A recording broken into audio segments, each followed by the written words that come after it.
Salut! J'ai décidé aujourd'hui de faire une petite révision avec toi sur la notion de taxe et de rabais. Donc, on va commencer par le rabais. Parce qu'on aime ça, des rabais. Un rabais, c'est quoi en fait? C'est une économie d'argent que tu fais sur un certain montant. OK?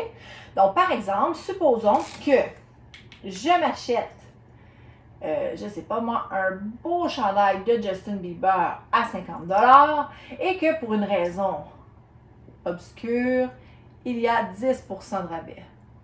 En fait, on sait vraiment pourquoi il y a 10 % de rabais sur les chandails de Justin Bieber. Alors, ce que ça représente, en fait, 10 % de rabais, c'est 10 sur 100 de rabais. Si je prenais mon 50 $, je le séparais sur une plaquette de 100, à ce moment-là, j'aurais 50 sous dans chacun des espaces et j'en prendrais 10 dans mes mains, tout simplement. Mais on peut réduire cette fraction-là, hein? On peut la réduire à 1 dixième. 1 dixième de 50 $, c'est comme si je prenais mon 50 $,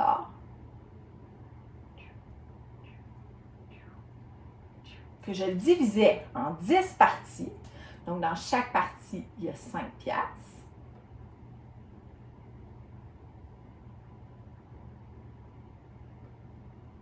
Tout simplement. Et que je gardais une partie. Ça, c'est ton rabais. OK? Tu pourrais aussi passer par l'algorithme. 1 dixième de 50 $. Donc, ce que tu ferais, c'est que le numérateur deviendrait ta multiplication. 50, dans ce cas-ci, fois 1. Alors, 1 fois 0, 1 fois 5, ça fait 50. Et que je divisais tout ça, parce que le dénominateur d'une fraction, si tu te rappelles, c'est une division, divisé par 10. Et quand je fais mes calculs mentaux, j'obtiens ce petit truc-là que je me souviens, et tout simplement, 5 divisé par 1, ça donne 5. Et voilà. Donc, ici, ce serait 5 $. Puisque c'est pas 5 $ que je paie à la fin, là, sinon, c'est vraiment le chandail de Justin Bieber le moins cher au monde. Alors, ce que je vais faire, c'est que je vais prendre mon montant initial et je vais lui soustraire 5 $, ce qui va me donner 45 $, tout simplement. Donc, mon chandail de Justin Bieber que j'aurais payé 50 $ au départ, puisqu'il y avait un rabais de 10 %, c'est logique que j'ai payé moins cher parce que c'était un rabais et je l'ai donc payé 45 $. Tu aurais pu passer également, non pas par la fraction, mais tu aurais pu faire une multiplication par le nombre décimal, par exemple. Ça aurait été une autre façon de faire si tu veux passer par l'algorithme. Exemple. Ce que tu prononces dans tes oreilles 1 dixième, lorsque tu l'écris en décimal, tu l'écris 0,1. D'accord? 0,1 fois 50, tout simplement. Donc, qu'est-ce que je fais? Je fais une multiplication d'un nombre décimal par un nombre naturel. Je me souviens que je fais comme si la virgule n'existait pas, je sais qu'il y a un chiffre après. Et j'y vais 1 fois 0, 0, 1 fois 5, 5, 0 fois 0, 0, 0 fois 5, 5, 0, pardon, 5, tout simplement. Et j'avais un chiffre après la virgule, je viens le rajouter, ça fait 5 $. Ça donne le même résultat.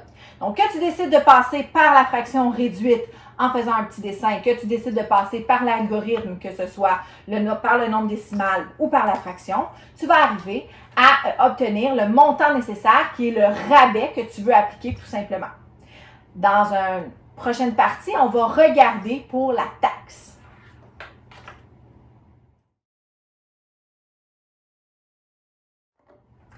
La taxe, c'est quoi? La taxe, c'est un montant qu'on paie supplémentaire sur un produit ou un service qu'on a obtenu. Tout simplement parce que le premier ministre, il était bien gentil, ce premier ministre-là, mais il ne fait pas ça pour tes beaux yeux. Et puis, on a plein de services que l'on doit payer au niveau que ce soit de notre pays ou de notre province. Donc, disons que je décide de m'acheter des souliers Stan Smith à 60 $. J'ai vraiment obtenu un endroit que les Adidas sont pas chers.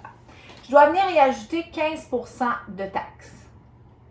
Et évidemment, tu peux bien me dire « Ah, Madame Isabelle, la taxe, c'est pas tout à fait 15 % et blablabla, on en discute dans mon cours de politique et économie. » Mais moi, ce que je vais te répondre, c'est « C'est cute, garde ça pour tes soupers de famille. Nous, ici, on va supposer que c'est 15 %. » D'accord?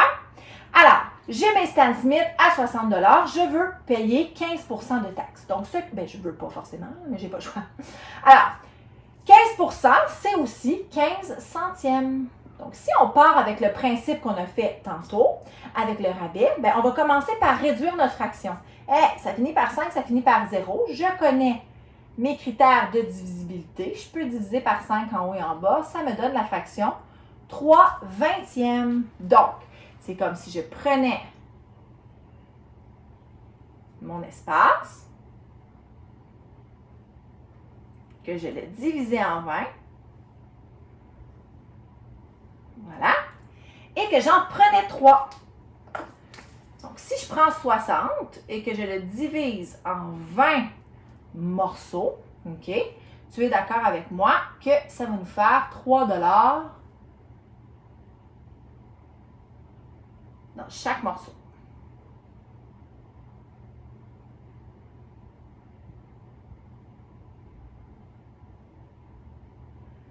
Et j'en garde 3. Donc, ça me fait 9 $ de taxes. OK? Tu pourrais également décider de passer tout simplement par l'algorithme, c'est-à-dire de faire la multiplication. Donc, 3/20 ou 15 centièmes. Tu pourrais aussi partir de 15 centièmes si tu veux. OK? Fois 60 $. Donc, je sais que le numérateur, c'est une notion de multiplication, tandis que le dénominateur de la fraction, ça correspond à une division. Donc, je commence par faire 60 fois 3, ce qui va me donner 180. Et mon 180, évidemment, je n'aurai pas 180 $ de taxes sur des Stan Smith à 60 $. Sinon, tu dis, merci Adidas, je vais aller les coudre dans mon sous-sol. OK? Donc, tu vas venir diviser ça par 20. Tout simplement. Hop, hop, divisé par 2, ça fait 9. 9 $. Le 9 $ correspond à la valeur de la taxe que tu dois ajouter sur le produit que tu as acheté. Donc, ultimement, ça te coûte 69 $. Tu pourrais également décider de passer, comme tantôt je te l'ai montré, par la valeur décimale aussi. Par exemple,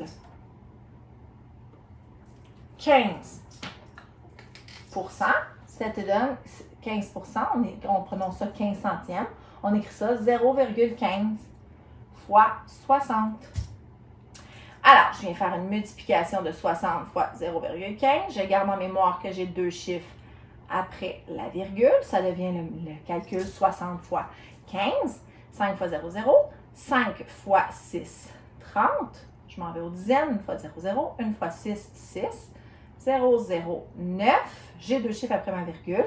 Ça fait 9 $ que j'ajoute à mon 60 $ de départ pour 69 $. Donc, dans les trois cas, tu y arrives et tu arrives à calculer la taxe sur le produit que tu achètes. N'oublie pas que le calcul que tu fais, la réponse que ça te donne, c'est seulement la valeur de la taxe et tu dois ajouter ton prix de départ pour arriver à savoir combien ça coûte à la fin. À moins que la question, ça soit juste combien tu taxe.